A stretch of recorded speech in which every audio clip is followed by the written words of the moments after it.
drove like a paddle shift car. It was a Lamborghini and there's no like drive. You gotta flip the paddle. So I'm sitting there flipping the paddle and it's not going in drive. I've been driving the BMW for like the last, 15 minutes because our beloved mega cab 4th gen Cummins has been out of commission. So what this means is the truck will not start because of some odd ass reason. From what I've researched, the wireless ignition that these 2012 Ram pieces of shit have kind of like die. Now the truck don't turn over. It's stuck in park and has a trailer brake fault and about every light's on the dash, including the security light that's flashing. Anyways, we got my buddy Colin's truck right here behind us and we're gonna hook up the gooseneck to that and then put this on the gooseneck and take this thing to the dealership because it definitely needs some love and it needs to run. It hasn't ran in about 3 weeks, let's say.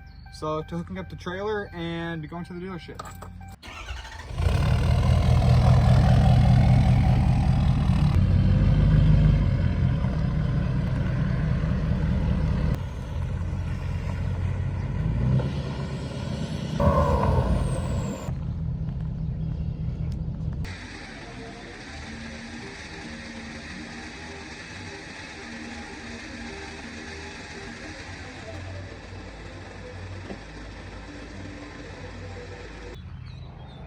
The winch battery is definitely dead. Right where it needs to be. I got here at like the last minute, so they were like, yeah, you can't drop it off, but I was already inside the gate, so they let me drop it off. Drop a comment below on what you think they're gonna charge me to fix this truck. I'm thinking, let's say $2 grand for just the ignition. So taking the trailer back and picking up my big truck.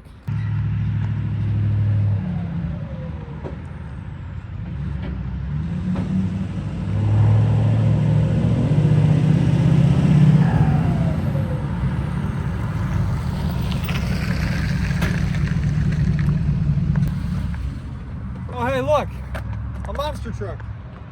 Just in time for the shitty weather. I haven't pulled this truck out of the barn in literally probably, since Florida Truck Meet, so like 3 weeks. And the day I pull it out, within 5 minutes of it being on the trailer, next thing you know, the clouds are all cloudy, it's lightning back there, and it is raining. So, I'll call Johnny tomorrow and have him come detail it, I guess.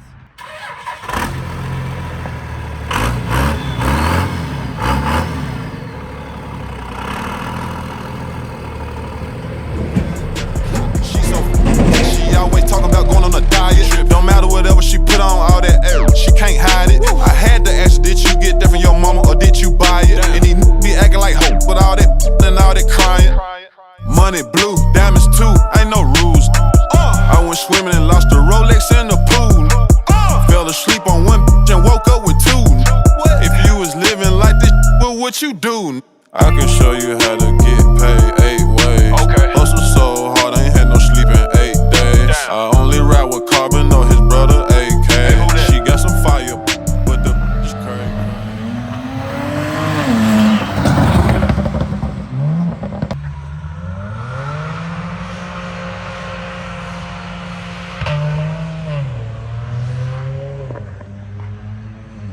We need a car. All right, so a few things have changed on this truck since Florida Truck Meet. So when I left the house, it had no power steering at all. I did the pump, whatever, tried bleeding, it didn't work. Went to Florida, took it to a shop down there. They fixed it. And then I got home, I fixed the oil leak that I had between the vacuum pump and the power steering pump, which is somewhere inside there. So now it has another new power steering pump on it. And now it has no power steering ever since I put the new seal on the vacuum pump. So right now we got no power steering, but that's replaced. It probably needs to be replaced again because these gearboxes on second gens are complete garbage. Another thing that you guys might have noticed is the overlays are off the cradle. Now you might ask yourself, why is the overlay off the cradle looks like shit? Well, reason being is when I designed these things, I kind of messed up in the designing of them, and now the overlay that I have for it, these holes are like showing because this side is for that side's for this side, whatever, doesn't line up. So those are getting recut along with the overlay inside of here. That is also being recut because it never got cut, or no, it didn't fit actually. I don't know, there's a lot of files on this truck and the overlays didn't fit right and the inside overlay didn't fit right on the cradle. We're back from Florida Truck Meet. It's been a while since I've uploaded, and now we gotta get the power steering working on this. It's gotta go to Infinite Customs, get the train horns on it, and then the sound system and maybe rock lights right now, I'm not too sure yet. But all that stuff's there. They're waiting on the truck to come. And we have to take it to the diesel shop down the road because for some reason it's not reading RPMs. And I'm honestly just wore out on working on the second gen because it's a never-ending battle. Another thing we have to get done on it is the alignment. The front end needs aligned, the rear end needs aligned. And the windshield needs replaced again because, you know, I put the wrong one in it and the VIN tag's covered. So if I get pulled over in it, you can't see the VIN tag, which that needs to get fixed like tomorrow. So by the time this video is up, that'll definitely be replaced. We come back here, you can see we had a little bit of oil on the inside of the tires. Well, before I put fluids inside this truck, I rolled it around a lot. And that's probably not too good on the bearings or the seals or the hubs in general. So we went ahead and put new bearings in it, new seals, and they're not leaking yet. I could be, that seems dry, so it's not recent. And there's no oil on our brake rotors, so that's a plus.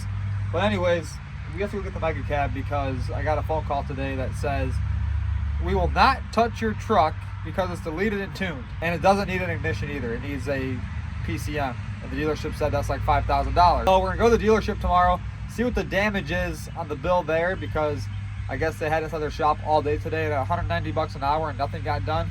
That's kind of, no, it is frustrating. So to the dealership to get the mega cab again, and then who knows where that thing is going. I think it's time for an F350 or a 450. As bad as that sounds, what do you guys think? Drop a comment below. Should I get a F450 dually or a 5th gen dually? Kind of weighing my options because the Fords tow good, but the Cummins sounds great. But the Fords brake and the Cummins brake. And yeah, I need an airplane with a cargo port on the back of it. So to getting the mega cab. We just arrived at the dealership to get the mega cab. And now the first test is see if we can make it around the dealership with the trailer. So that's gonna kind of be a little tricky up here, but we should get it. We should figure it out. I mean, if we smash a new truck or a new car, we just have to buy it, right? And then we have probably something we don't want. There's a 5th gen. That one's a Cummins. My last one was definitely a gasser, and we destroyed it. So this is the test. A little bit of curve action. We're all probably inside like, oh my God, you're running over our grass. Well, when you have a 40-foot trailer behind a truck, it's not the simplest task to get it around places, but we should be good there. Why is it as soon as we get here, it starts pouring down rain, and now we gotta load up this truck somehow backwards onto the trailer, and we're getting soaked. So let's see what Ashton's backup skills are like with the gooseneck.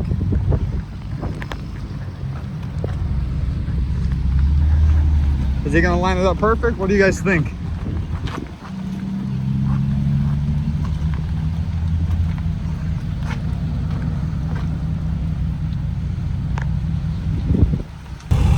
This is actually pretty ridiculous. But hey, this time the battery on the trailer is charged, so we're kind of winning there.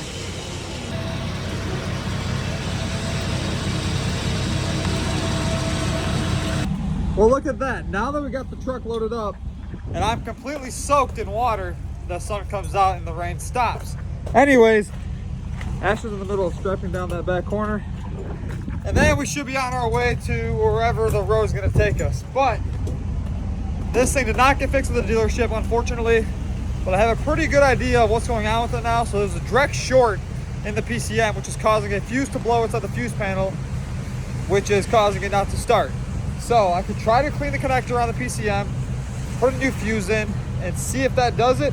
If not, we're kind of just shit out of luck and probably go buy a new truck.